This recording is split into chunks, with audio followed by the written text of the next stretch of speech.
अंतर्राष्ट्रीय बाजार में गैस के दाम बढ़ते हैं तो भारत में भी कंपनियां एलपीजी के दाम बढ़ाती हैं।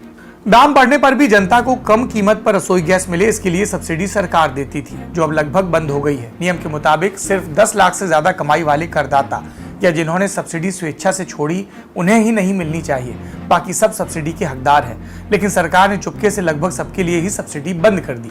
पेट्रोलियम मंत्री कहते हैं कि सब्सिडी बंद नहीं हुई, टेक्निकली बात सही है, पूरी तरह से बंद नहीं हुई, लेकिन ज्यादातर लोगों को नहीं मिल रही और आंकड़े इसकी तस्दीक करते हैं। वित्त वर्ष 2020-21 के लिए सरकार ने बजट में रसोई गैस और केरोसिन पर 40,915 करोड़ रुपए सब्सिडी के लिए रखे। इस साल 14,000 करोड़ ही रसोई गैस और केरोसिन पर सब्सिडी के लिए रखे गए। यानी सरकार एलपीजी में टैक्स बढ़ाकर नहीं कमा सकती तो सब्सिडी घटाकर पैसा बचा रही है। इसीलिए जब कंपनियां गैस पर दाम बढ़ाती हैं तो सीधे आम लोगों की जेब से निकलता है।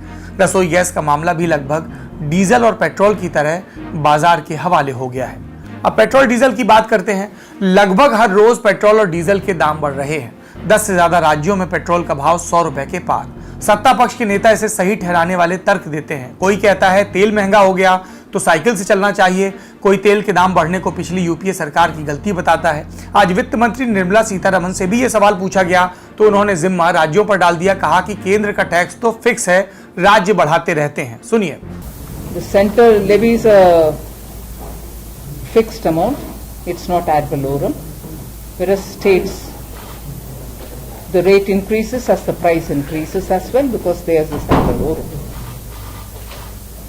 Other than that, in this budget, there was an agricultural infrastructure development cess. And in today's context, of course, all of us are aware, the per barrel price in dollar terms is also gone up over and above 75-76 rupees, $75-76 per barrel. So this issue of fuel price is fairly layered, center